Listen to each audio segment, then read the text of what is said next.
coba merantau ke sana. Ya, karena kalau di kampung kan saya udah bandel banget kan. Oh bandel? Bandelnya apa nih? Ya suka berantem, suka minum-minum. Bang JK intinya pernah mengalami masa-masa bully ya, dibully ya. Dari situlah saya suka berantem bang. Ketika ada kawan-kawan saya diganggu, ya ngadunya sama saya nggak terima. Berarti awalnya gara-gara dibully ya. Nah katanya Bang JK ini pengen ketemu Pak Jokowi. Itu gimana? Udah ketemu belum? belum belum ada ketemu? respon ya. Belum ada respon Pak Jokowi.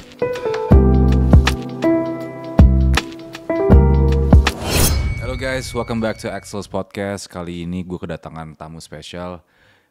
He's a very passionate in his career right now. Belakangan ini Bang JK itu ada baru tanding di Dubai ya? Iya bang ya. Semifinal ya? Semifinal itu jadi Bang JK itu kemarin menangnya itu knockout apa? Knockout ya? Yeah. Knockout. Aku lihat beberapa klipnya. Aku juga martial arts juga, aku juga aikido kan. Iya. Cuman Bang JK itu punya skill tertentu itu mulai dari umur berapa? Sebenarnya saya itu berlatih mulai umur kelas 1 SMP sih. 1 SMP? Umur berapa sih? Oh bukan dari, kan biasanya kan dari kecil banget gitu ya? Bukan, mulai dari SMP sih. Baru-baru ini Indonesia berbangga karena akhirnya petarung Indonesia berhasil ke final Road to UFC. Coba Bang JK bisa cerita nggak dari awalnya tuh perjuangan dari UFC ini dari mana gitu, dari step-stepnya dari mana aja kok Bang JK bisa nyampe final sekarang gitu. Sebenarnya ini dari saya itu menggeluti bela diri MMA itu, pertandingan MMA itu dari tahun 2016 itu di One Pride MMA. One Pride MMA Ya, itu One di Pride, Indonesia. Okay. Itu event terbesar di Indonesia. Di Indonesia terbesar. Nah, terus di 2022 itu saya diajuin untuk mengikuti Road to UFC yang diadakan di Singapura. Oke. Dan kita ada diberangkatkan itu sekitar 5 orang dari Indonesia, dan yang lolos ke semifinal kemarin cuma saya sendiri. Dan teman-teman itu masih gagal gitu kan. Ya itu sih perjalanannya untuk UFC ini. Dan UFC ini mencari bakat-bakat yang ada di Asia untuk masuk ke event pertarungan resmi UFC. Oke, yang mensupport Bang JK untuk tanding di Singapura itu kan Bang JK menang tuh di apa namanya di Singapura di Road to UFC. Itu di Singapura tuh yang itu disupport oleh negara atau emang dari komunitas MMA Indonesia. Gitu. Untuk di Singapura kemarin kita dibantu dengan One Pride MMA. One Pride MMA yang saya dari di bawah naungan PT Merah Putih Berkibar.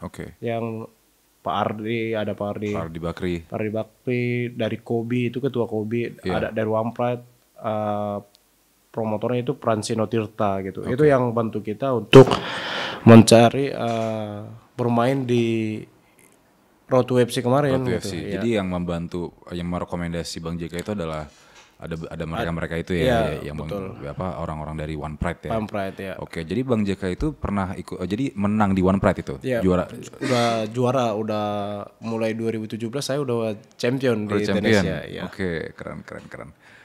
Jadi aku mau nanya nih, kontribusi pemerintah gimana? Dari awal ya. Sebenarnya kalau MMA ini kan bukan masuk ke cabang KONI gitu bang. Oh enggak? Bukan, ini kan profesional. Profesional itu ya sebenarnya kita nggak masuk di cabang ya kayak amatir gitu, kayak boxing ada amatirnya, MMA ada gitu kan. Nggak terdaftar di KONI, makanya kita itu harus dibantu dengan swasta gitu kan, dari ya kayak One Pride, dari Kobi istilahnya.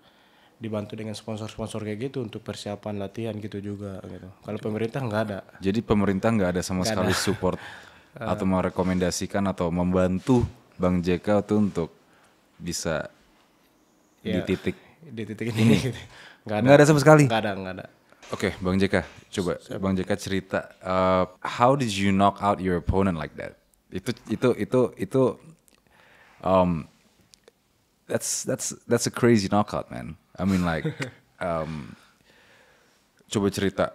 Itu lawannya itu is on your level atau not atau enggak on your level?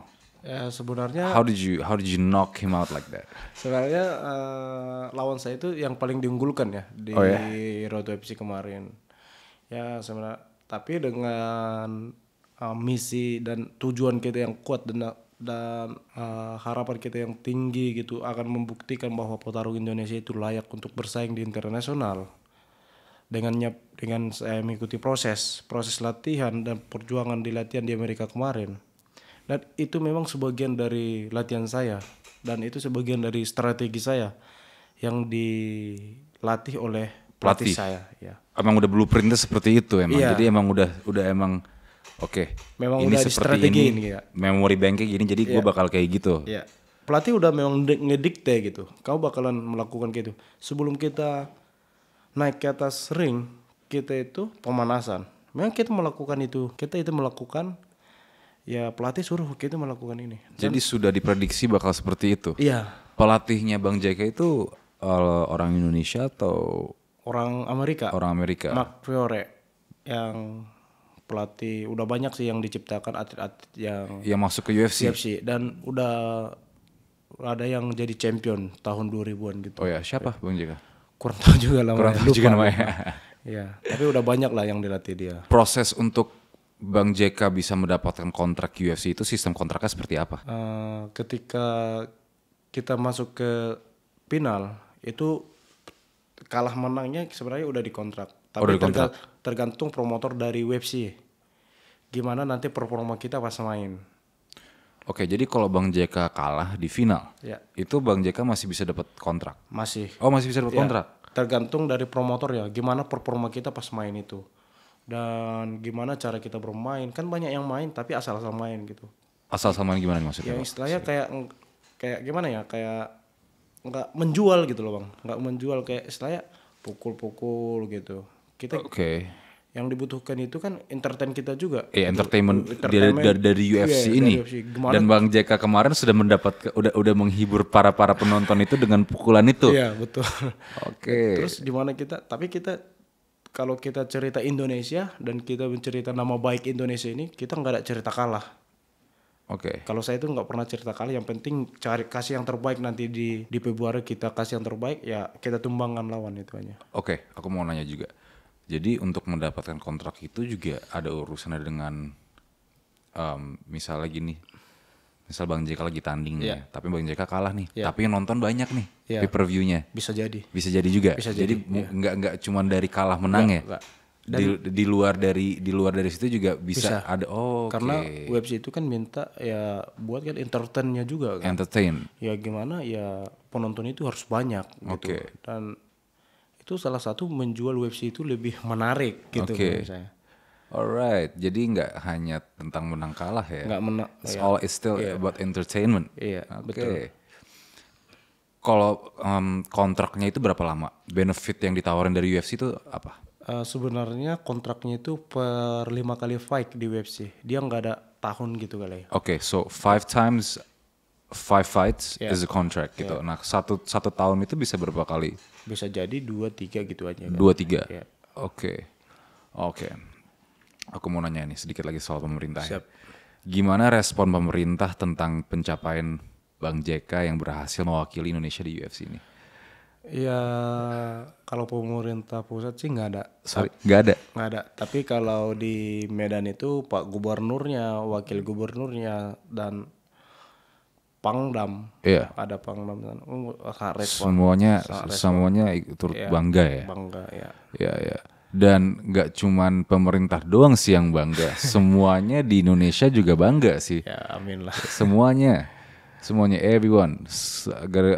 Setelah pertandingan Bang JK kemarin kan my dad kan nonton kan ya, satu keluarga aku nonton, keluarga semua, omku nonton, nenek gue juga sampai nonton, lo tau nggak kan itu they're all very very proud, you know. Kita juga anak-anak muda juga we're very very inspired gitu loh, karena it's about time gitu. Indonesia tuh we need someone that can make our country itu namanya tuh bisa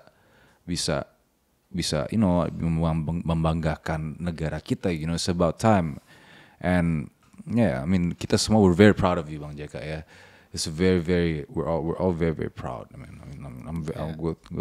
Congratulations on the win ya before that ya. Nah, katanya Bang JK ini pengen ketemu Pak Jokowi. Itu gimana? Udah ketemu belum? belum ada ketemu? respon ya. Belum ada respon Belum. Pak Jokowi. Iya. Belum ada respon sama sekali. Belum. Sebenarnya kan saya mau ketemu sama Pak Jokowi itu kan.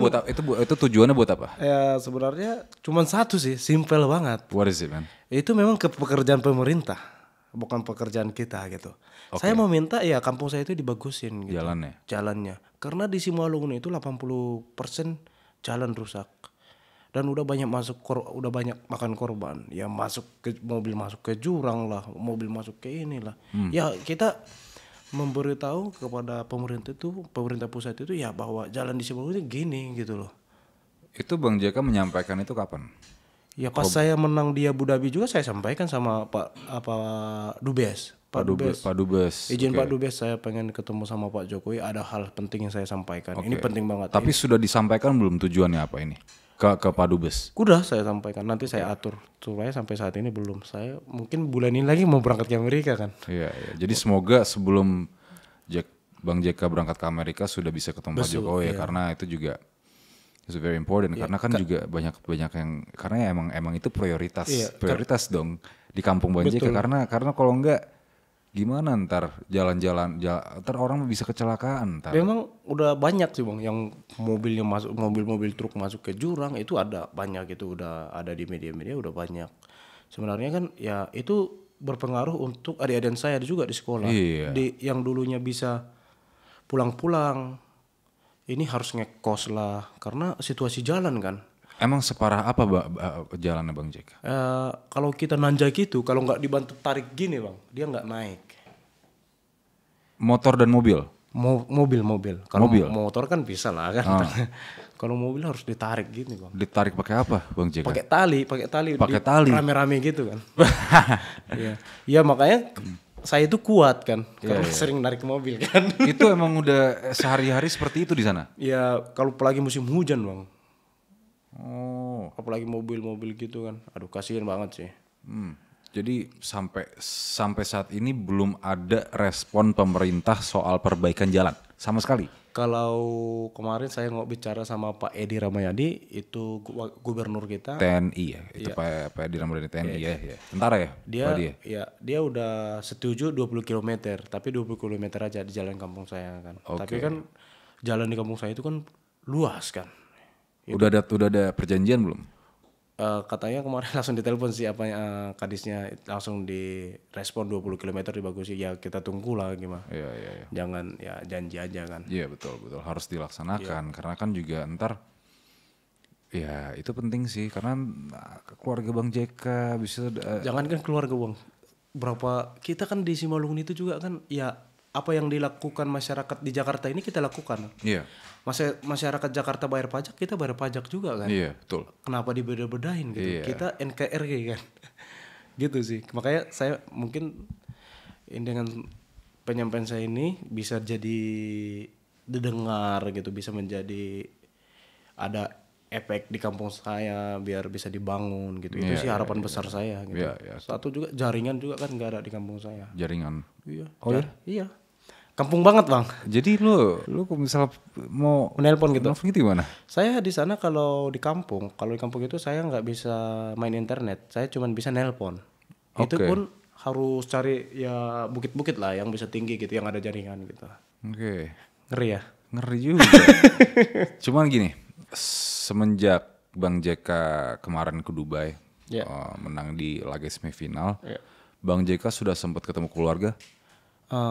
Sudah 1 hari udah. 1 hari? Ya ziarah kan sama bapak. 1 hari doang? Iya 1 hari langsung berangkat ke Jakarta lagi kan. Tapi ini mau pulang. Oh kapan pulangnya? Hari Kamis pagi ada mau acara di Simalungun. Gimana tanggapan keluarga dan warga sekampung soal kemenangan Mas JK? Ini kemarin sangat senang sih Bang, karena baru pertama kali satu kampung itu datang ke rumah. Membuat adat gitu, ada adat kayak adat kita di Simalungun itu ya kayak dayok binatur, kayak ayam yang dipotong diatur lagi, udah dimasak diatur lagi itu. Oke. Emang udah adat ya? Itu adat kita. Itu ya kita buat acara makan bersama di rumah. Baru pertama kali udah sering juara, baru pertama kali orang kampung datang gitu. Oh, oke. Terus kayak aku mau nanya Bang JK ya. Bang JK itu kita cerita masa kecil Bang JK ya. Coba kita Bang JK itu tinggal di kampung mana? Bapak itu sebenarnya Simalungun. Simalungun, Kabupaten Simalungun, Kecamatan Raya, Nagori Siporkas, Dusun Bapak Susang. Oke. Saya di dusunnya Bapak Susang. Oke, dan pekerjaan keluarga Bang JK itu apa di sana? Kalau bapak itu bertani, istilahnya berkebun lah.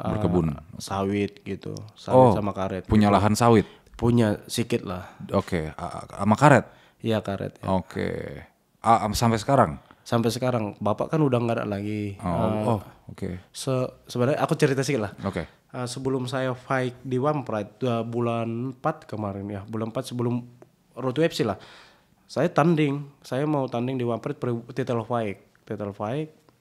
Sebelum saya title fight, bapak saya meninggal. Meninggal seminggu sebelum mau fight, bapak saya meninggal. Bapak saya meninggal, ya sebenarnya dengan situasi berduka semua sih pertandingan ini sampai Road to UFC ini berduka sebenarnya. Saya pulang kampung dulu kan, saya latihan di Bandung Bang. Saya promotor apa ngomong, kamu siap nggak untuk title fight? Saya siap, tapi saya selesaikan dulu pemakaman orang tua saya. Gitu. Saya pulang kampung. Dan itu tidak mudah ya? Iya, sebenarnya nggak mudah Bang, berat karena. Berat ya? Ya karena saya pulang, saya selesaikan dulu biasa kan kalau pemakaman orang Batak itu bisa 4 hari 4 malam. Itu kita full begadang itu Bang, acara tamu-tamu datang semua kan, kita begadang terus. Ya saya begadang ya, habis pemakaman saya besoknya berangkat ke Bandung ya, ada 3 hari lagi saya tanding di One-Pride. Saya tanding di One-Pride, puji Tuhan menang. Saya pulang ke kampung, nenek saya meninggal. Jadi bagaimana caranya Bang JK mengatasi suasana hatinya di pertandingan One-Pride itu? Gimana caranya Bang JK? How do you emang maybe is it you have to do it for your family, buat keluarga? Emang ini semua buat, sebenarnya kan aku it's not easy kan? Iya, sebenarnya susah sih Bang. Cuman kan dalam hati aku kan, dalam pikiran aku yang kupikirkan kan, lawan saya itu kan udah berjuang keras, berlatih, menghabiskan waktunya. Ketika saya cancel ini pertandingan, itu bukan merugikan promotor juga, itu merugikan lawan saya kan. Dan itu kepergian bapak saya itu bukan halangan dari semuanya. Mungkin kalau saya berhenti di titik itu ketika bapak saya meninggal, mungkin almarhum bisa lebih sedih lagi gitu. Banyak sih yang perlu diperhitungkan. Ya lawan juga kasihan. Ya udah, mau nggak mau. Yang saya pikirkan kemarin itu yang penting bertanding.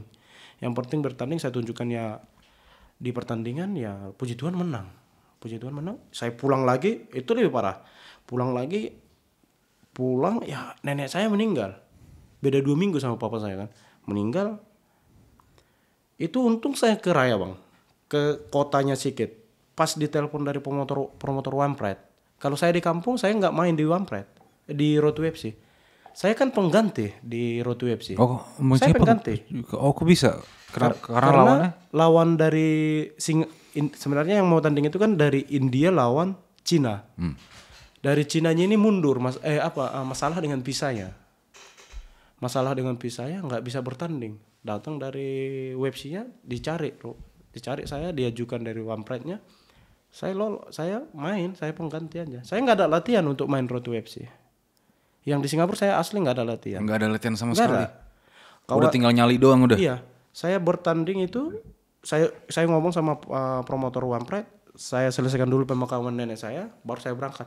Teman-teman saya yang 4 orang ini udah persiapan latihan gabungan di Jakarta. Pas besoknya mau berangkat, saya datang karena ada hari Jumat itu konferensi pers di ini kan. Saya datang pas konferensi pers dari bandara langsung ke lokasi. Saya diwawancarain di sana. Persiapan sejauh ini apa? Teman-teman saya udah latihan ini segala macam. Persiapan saya sampai saat ini cuma 2 aja. Memang betul. Saya bilang 2 aja. Ya, mungkin karena itu. Situasi jalan ya, situasi apa kan kampung kita ini kan Bang. Terus situasi yang ada di keluarga kita gitu. Itu menjadi motivasi besar menurut saya. Ya. Bang JK ini usia berapa sekarang? Sekarang 27. 27 tahun. Bang JK itu mulai latihan bela diri itu di umur berapa? Itu mulai SMP. Itu umur berapa ya SMP?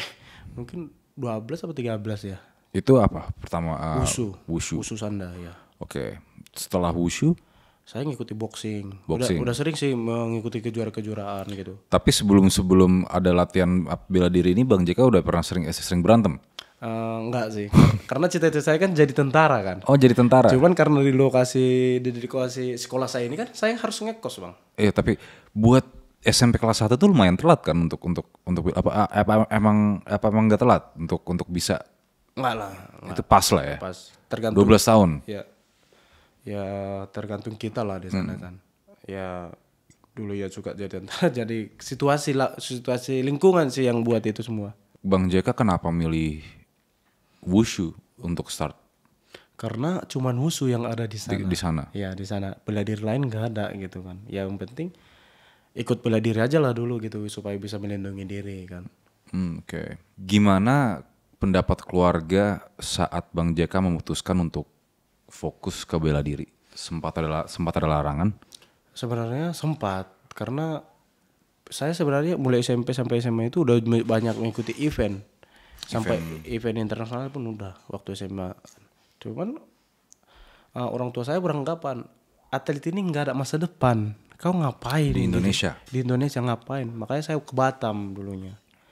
Jadi Bang JK ikutin apa kata hati Bang JK dan meninggalkan kampung untuk passion Bang JK gitu? Sebenarnya bukan. Saya yang dipaksa berangkat ke Batam. Sama orang tua? Orang tua. Kau ke Batam kenapa? aja. Karena ada juga saudara di sana. Kau sana aja lah. Coba merantau ke sana. Ya, karena kalau di kampung kan saya udah bandel banget kan. Oh, bandel? Bandelnya apa nih? Ya suka berantem, suka minum-minum kan. Oh, Bang JK berarti dulu suka minum-minum? Suka sama teman-teman, bawa ke teman-teman ke rumah kan. Oke. Jadi emang sebenarnya kalau ceritain panjang banget sih. Karena ya gimana ya, karena aku itu paling suka berteman gitu kan.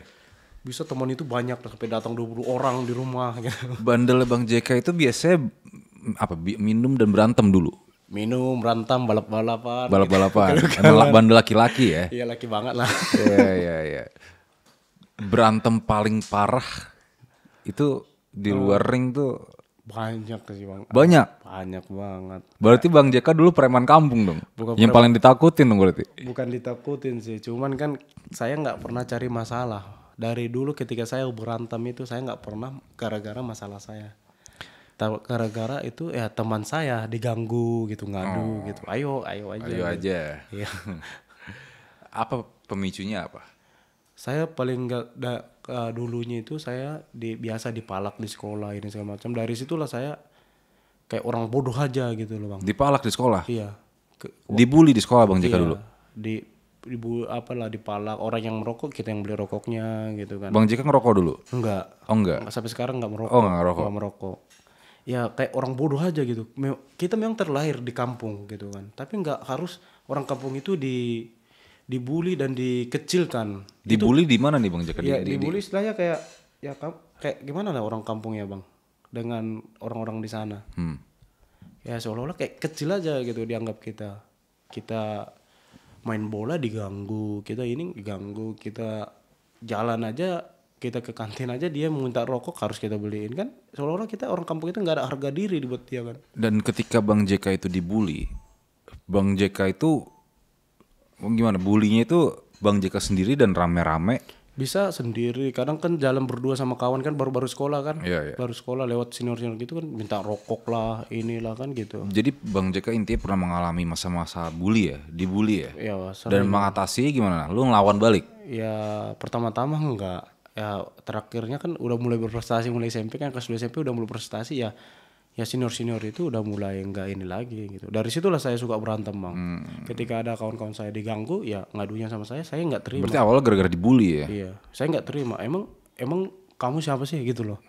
Jadi sebetulnya jadi kita ini walaupun orang kampung jangan merendahin gitu gitu. Makanya dari dulu saya enggak suka merendahin orang gitu. Iya, kenapa buat apa juga ngerendahin orang? Ya kan enggak ada untungnya juga, yang ada lu juga kena karma ntar. Nah, kan pernah dibully Bang JK kan? Iya. Itu udah sempet ketemu lagi nggak sama orang-orang yang bully Bang JK dulu itu? Ketemu. Ketemu. Tapi ya itu udah lama, itu masa lalu lah. Yang sekarang dia kita ajak berteman, udah sering nongkrong. Udah sering nongkrong. Ya udah sering. Oke, jadi Bang JK udah melupakan itu Ya semua udah ya. melupakan ya. Lo nggak ada artinya bang, balas dendam itu nggak ada artinya. Iya. Oke. Bang JK is a very humble person nih guys. Nih guys, petarung. I mean, banyak orang tuh yang tahu kalau misalnya anyone who's in the ring, Conor McGregor, apa segala macem ini itu serem, mereka suka berantem padahal enggak. Khabib itu contohnya, he's a very humble person ya. Betul, ya. Jadi enggak semua orang itu dilihat dari luar doang, tapi di dalamnya. Ya Kadang kan permintaan bang, Iya, permintaan ya situasi kan. Kita di UFC itu kalau kita diem-diem aja gini kan, kita harus sok-sok seram lah sama depan lawan. Iya. Oke, aku mau nanya nih. Bang JK ini tipe orangnya tuh ketika konferensi pers itu kan ada yang kayak Conor gitu kan, yang semua kalau bisa lawannya dikata-katain abis-abisan, dibikin malu, dibikin apa segala macam. Bang JK ini tipe orang gimana nih kalau misalnya harus ada konversi pers dan Sebenarnya iya. gimana Bang JK itu gimana karakternya Bang JK ini? Sebenarnya ya hampir sama sih. Kayak Conor? Kayak Conor ya. Oh Karena aku ngefans banget sama dia kan. Oh, ngefans banget sama dia. Ngefans banget. Dan Oh Pak, di idola Mas JK siapa? ya Conor. Conor ya betul. Karena cara main dia dengan gaya style dia gitu. Cuman aku ngikutin dia cuman gaya main dia, style dia gitu aja Itu sih. sekarang Bang JK ikutin terus. Ya, sampai Tapi Bang JK aku mau nanya sekarang nih. Ya. Sekarang kan kalau aku lihat sekarang UFC ya. UFC yang aku nonton ya, kayak masanya tuh lumayan beda sekarang nih karena udah lebih ke wrestling sekarang nih. Udah lebih ke betul. tap Kayak tap out ya. Betul. Nah, itu Bang JK akan selalu ngikutin gaya Conor atau emang karena kan sekarang ke Islam Makhachev kemarin, terus sekarang Khabib sekarang dan Charles Oliveira pun juga ada BJJ dan sekarang sistemnya ya kalau aku lihat ya di wrestling tuh kunci ya. Nah, itu Bang JK gimana? Tetap akan mengikuti gaya Conor kah? Betul. Tetap akan mengikuti gaya Conor? Iya. Tapi walaupun saya mengikuti gaya Conor, saya tetap berlatih di wrestling sama BJJ-nya. Karena di Amerika itu saya di perbanyak itu latihan wrestling sama BJJ. Iya. Lebih sering latihan BJJ. Karena emang sudah ada basic di boxing dan lain-lain. Bang JK udah lebih pede sih, ya dalam arti ketika kita main di bawah itu agak kadang nggak konsentrasi gitu bang. Jadi agak kurang banyak pergerakan, lebih pede itu di atas, di stand up gitu. Oke. Jadi ketika Bang JK berlatih di San Diego ya? Ya, San Diego. Itu berarti yang diprioritaskan adalah wrestling dan BJJ. Ya. Saya berlatih sama ini juga, Pedi. Oh, oke, Pedi. Very interesting. Oke.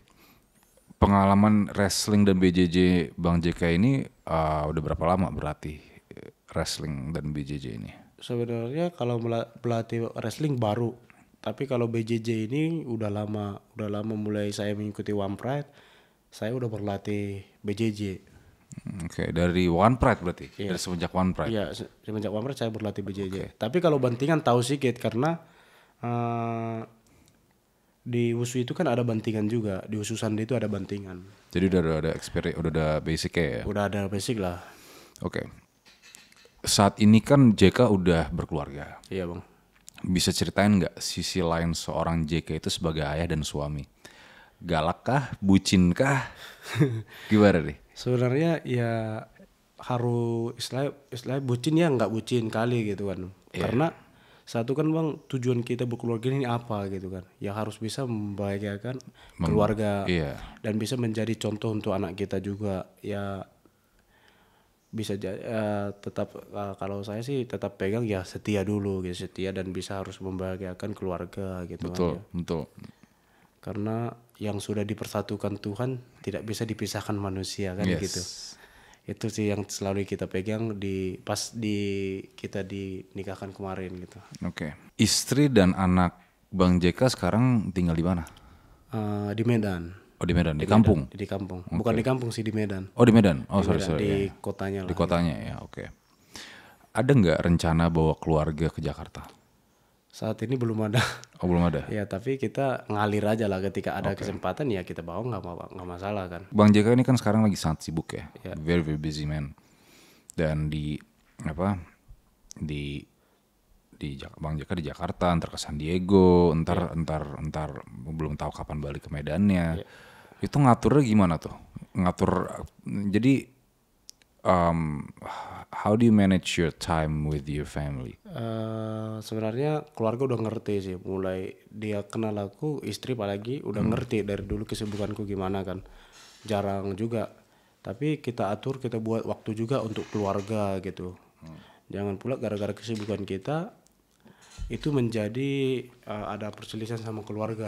Karena saya memang di puncak-puncaknya gitu bang. Ketika saya gagal itu ya aku bukan sama orang lain yang menerima aku jadi gagal pun, aku yang menerima aku nanti keluarga aku. Makanya tetap aku fokus ke keluarga juga. Ya. Jadi bisa di balance ya. Karena tanpa mereka Bang JK ini nggak bisa. siapa. Betul. Feng shui-nya ada di keluarga. Ya kan? Ketika kita gagal ya yang menerima kita ketika gagal itu bukan orang lain, bukan teman kita pas kayak gini, tapi keluarga kita kan gitu. Nah, kalau boleh tahu Bang JK, untuk sehari-hari nih ya Bang JK tuh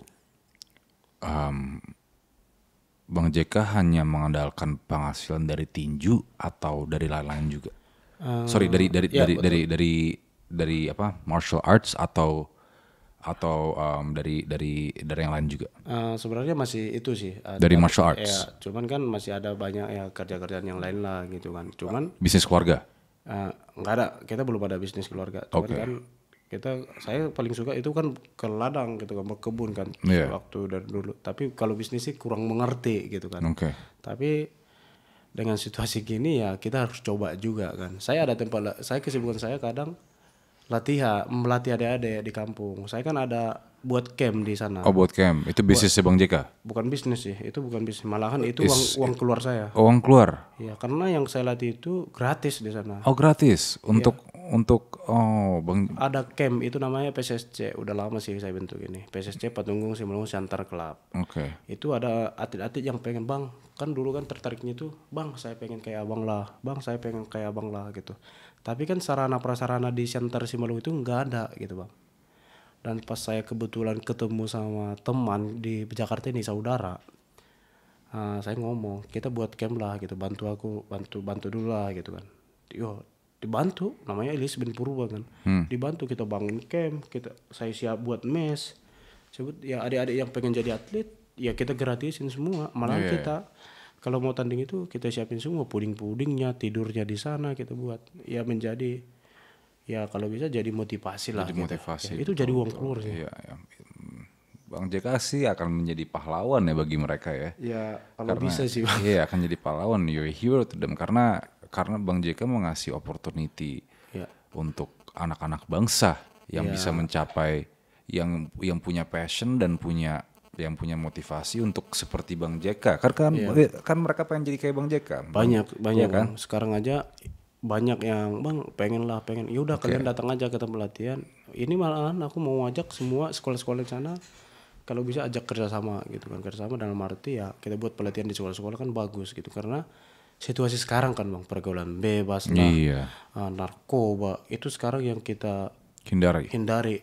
Apalagi anak-anak muda ini kan, ini jadi masa depan bangsa kan. Jadi pelarian mereka harus ke olahraga. Ya kalau kita cinta sama olahraga, kita pasti jauhin alkohol, narkoba, itu otomatis. Menurut saya itu otomatis. Dan di kampung Bang JK itu peredaran narkoba nih atau minuman atau itu banyak banget. Kalau narkoba banyak banget. Oh ya, narkoba kadang kasihan sih, gimana kita mau maju gitu loh, karena gimana bang sebanyak itu peredaran narkoba di sana. Malahan bang saya mau tanding aja ditanya, kamu pakai narkoba nggak, goblok nggak kayak gitu. Coba tanding di mana nih? Saya mau tanding di Wampret, kamu kok kita bisa mentalmu kayak gitu, kamu pakai narkoba nggak gitu katanya. Narkoba mau tanding gitu aku ditanya pakai narkoba kenapa gitu? Itu kan menyinggung namanya. Iya itu nyinggung, mungkin dia karena make kali. Jadi orangnya make dulu baru nanya ke lo gitu. Nanya kali ya kan, kamu pakai narkoba enggak gitu kan. Narkoba apa nih, steroid atau narkoba yang lain nih? Ya biasa lah yang putih-putih itu. Apa tuh yang putih-putih itu? Ya saya kan nggak pernah lihat asli kan, Bang, lihat di TV aja kan. Oh, oke. Aku masih nggak kepikiran sih kok bisa sebelum tanding lu ditanya lu pakai narkoba apa enggak ya? Itu namanya mendisrespect. Iya. You're being disrespected, man. Sebenarnya gini, Bang. Itu kalau gue jadi lu sih gue pukul ya. Gupuk. Polisi, Bang. Sorry. Oh, itu polisi nanya? Bukan, takut polisi, Bang. Bang. Takut polisi. Gini, Bang. Pas aku tanding kan. Ini berapa kali lu ditanya lu pakai narkoba sebelum tanding? Sekali. Sebenarnya itu aku ditanya di One Pride. Bukan, di One Pride. Aku kan habis tanding di One Pride nih. Pulang kampung. Tapi dia nanya serius gak? Enggak, bercanda. Aku di kampung nih. Di kampung kan lagi biasa minum tuak. Kan. Setelah One Pride ini? Ya setelah One Pride contoh ya. Minum sama kawan-kawan kan. Ajak minum, ditanya gitu. Penasaran gitu kan. Ya ngomong aja enggak ada gitu kan. Enggak kenal, merokok pun enggak gitu kan. Kacau. Jadi ya Bang JK ini tujuannya ada tujuan yang baik ya berarti ya. Dia membantu anak-anak bangsa untuk pelariannya. Ya lu jangan ke narkoba, jangan ke minum lah ya. Lu bertarung aja gitu loh ya. Banggain orang tua. Banggain orang tua ya, karena ada masa depan di situ ya. Bang JK aja bisa di posisi ini sekarang. Hebat. Very inspired by you. Jadi Bang JK itu dulu pernah kerja sama orang lain ya? Apa itu kerja Bang JK itu apa? Saya kerja di Batam dulu di PT Semoy. Apa tuh PT Semoy itu kayak galangan kayak migas, pembuatan modul, oil and gas. Pemboran minyak gitu. Oh, minyak apa nih? Sawit. Kayak minyak bumi gitu, Bang. Kita punya bangun modul gitu. Saya kerja gitu. Oh, posisi sebagai apa? Painting dong, ngecat. Oh, ngecat. 3 bulan sih kemarin tuh. Di usia umur berapa? 20 tahun. Oke, 7 tahun yang lalu ya? Iya. Sekarang bisa jadi road to final UFC sih, gokil sih. Dari ngecat ya, keren banget. Itu terpaksa sih, Bang. Terpaksa. Karena nggak itu niat kita, nggak passion kita. Iya, dan orang tua juga nyuruh ke perantau ke sana kan? Iya, merantau ke sana daripada nggak ada kerja kan. Tapi bisnis di sana kan masih ada di pertanian tuh, perkebunan masih ada sawit gitu-gitu. Sawit masih ada, cuman kan kalau kami itu kan nggak pernah ikutan itu. Kenapa? Lebih suka keluar kota gitu kan. Merantau ya. Bosan juga kali ya. Cari yang lain kan. Ditanya lu pakai narkoba apa enggak? Iya, ditanya. Itu di kampung daerah kampung istri saya itu. Kamu pakai narkoba enggak katanya? Hah? Serius lu? Iya. Lu pakai narkoba? Kamu mau tanding pakai narkoba enggak katanya? Emang mau ngapain pakai narkoba? Emang mau do game? Iya kan? Iya. Bukan ada berantem, lu pakai narkoba. Berarti emang separah itu ya di sana ya, peredaran narkoba ya.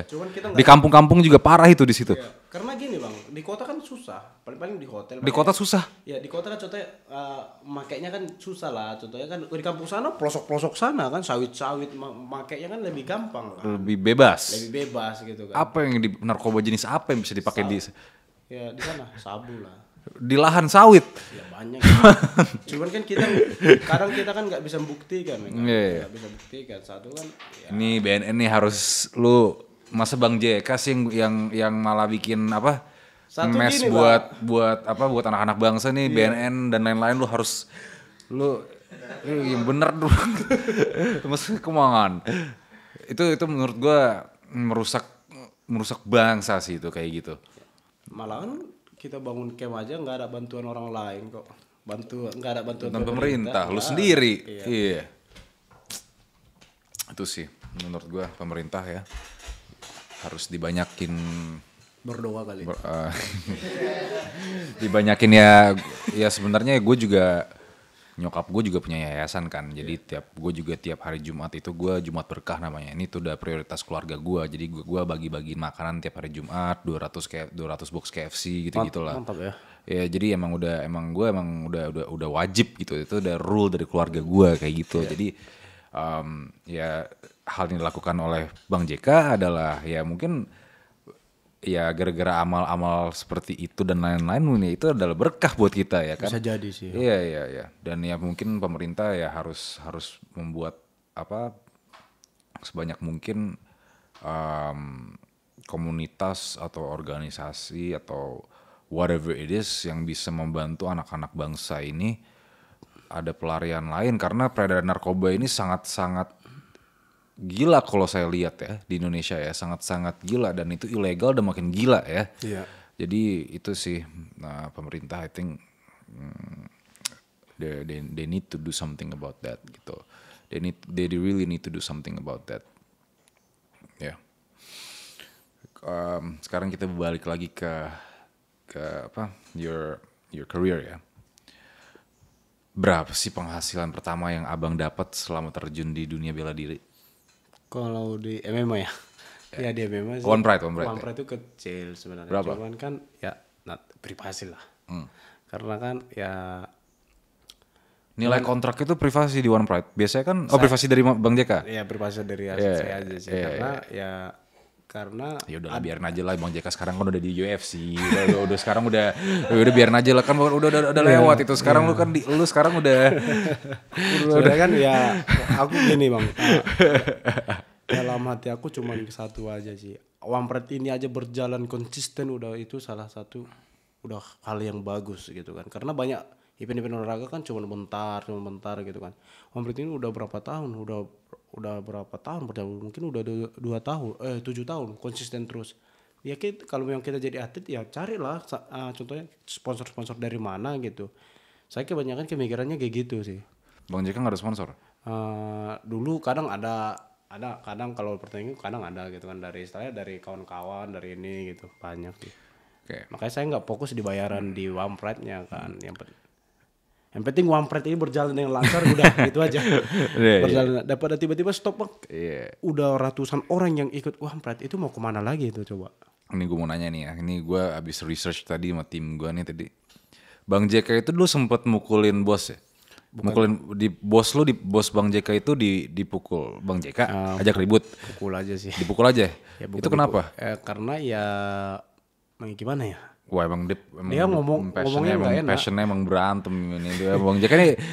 Ya kan kalau bos ya bos lah. Gitu. Itu bos loh bos. Ya bos. Ya super. Dipecat gak bisa? Superintendent. Nggak dipecat. Nggak dipecat. Cuman saya minta keluar. Oh. Saya minta keluar. Pecat. Kayak ya udah. Jadi abis Bang JK tonjok, abis di langsung tonjok abis langsung di jab, rame kan? Abis di jab, ya, saya keluar. Ya, saya keluar aja gitu. Saya bukan gara-gara nggak kerja di sini pun saya makan gitu kan. Ini kerjaan apa nih? Dulu cat itu, yang ngecat ya kan. Gitu. Ya, ngomongnya nggak enak banget ya kan, macam betul aja. Di jab langsung gue keluar dari tempat lo. Gitu. Sebelum lu dipecat gue keluar gitu. Iya keluar aja. Iya. Ngapain kan? Itu Bang JK sudah ada basic bela diri setelah. Udah tamat SMA Bang. Tamat SMA. Jadi bosnya kenapa? Itu bosnya ngomong apa? Ya biasalah buat nyinggung aja kan. Satu kan ya. Apa yang dia omongin ke Bang JK? Gimana ya? Yang penting tersinggung lah saya kemarin tuh ya. Nggak enak aja. Saya kan langsung saya permisi. Saya tunggu, saya minta dispen gitu kayak surat sakit dikasih pula kan. Saya tunggu di parkiran gitu. Jawab cepat ya. Sekarang kita main game nih. Bang JK itu milih keluarga atau karir? Keluarga. Pasti harus. Ya, tapi kan gini juga Bang. Tapi keluarga kita utamakan. Tapi kan kalau ada contohnya untuk kayak latihan gini ya kita di latihan gitu. Situasi sih. Tapi tetap milih keluarga gitu. Jadi ya dua-duanya harus dibalance ya kan. Tanpa keluarga lu bukan siapa-siapa. Ya kan tanpa dukungan mereka lu nggak siapa. Iya kan lu nggak mungkin bisa jadi single fighter lu. Ya kan lu nggak mungkin, lu pasti harus ada dukungan dari keluarga, dukungan dari kalau nggak ada dari pemerintah dari keluarga dari teman-teman ya kan. Kadang mengharapkan kayak janji palsu saja Bang kebanyakan. Iya. Oke, pilih wushu atau MMA? Sekarang MMA. Karena emang tujuannya. Karena memang MMA sekarang kan. Menang di UFC atau jalanan kampung dibenerin? Menang di UFC. Nanti kalau menang duitnya buat jalanan ntar. Nanti kalau menang saya di UFC nggak usah saya minta bantuan sama pemerintah, saya bangun sendiri aja. Saya. Kalah di atas ring atau menang tapi lawannya sekarat? Menang. menang. Ya. Lawannya sekarat gitu ya. Wajar aja, itu namanya tanding ya kan. Kemarin aja udah pingsan lawannya. Oke. Ini pertanyaan terakhir Bang JK ya. Pesan Bang JK untuk atlet bela diri yang masih berjuang nih. Apa pesannya? Ya untuk atlet-atlet yang ada di Indonesia lah khususnya kan. Yang pencinta MMA. Pecinta MMA. Saya aja bisa, pasti kalian bisa. Ikuti proses dan tetap berjuang dan tetap bersyukur dan minta doa dan dukungan kepada keluarga dan seluruh masyarakat yang selalu mendukung kalian gitu aja. Pertanyaan terakhir ya. Siap. Last. Pesan untuk pemerintah. Pesan untuk pemerintah, ikutinlah kata hatimu dan apa yang pernah kau sumpahkan itulah kau jalankan. Terima kasih. Iya kan? Siap. Ya benar-benar. Thank you so much Bang JK. It's good. It's a good talk. It's a good conversation. Di luar dari bela diri ada isu narkoba dan lain-lain. Ini itu nggak cuman hanya di situ doang. Nggak cuman hanya di Bang JK. You giving back to the community. Itu yang gue sangat respect. Itu yang paling gue respect, giving back to the community. Lu di titik ini sekarang tujuannya adalah untuk membantu tetap ya. Thank you so much for coming to my podcast, man. Gue akan datang ke podcast lu ntar ya. Thank you so much. I'm very inspired by you. Good luck to everything you're doing. Semoga ntar Bang JK bisa menang di final dan mendapatkan apa yang Bang JK tujuan. Gue alam gitu. Thank you so much bro ya. Thank you for watching Axel's podcast. Don't forget to like, subscribe, and comment.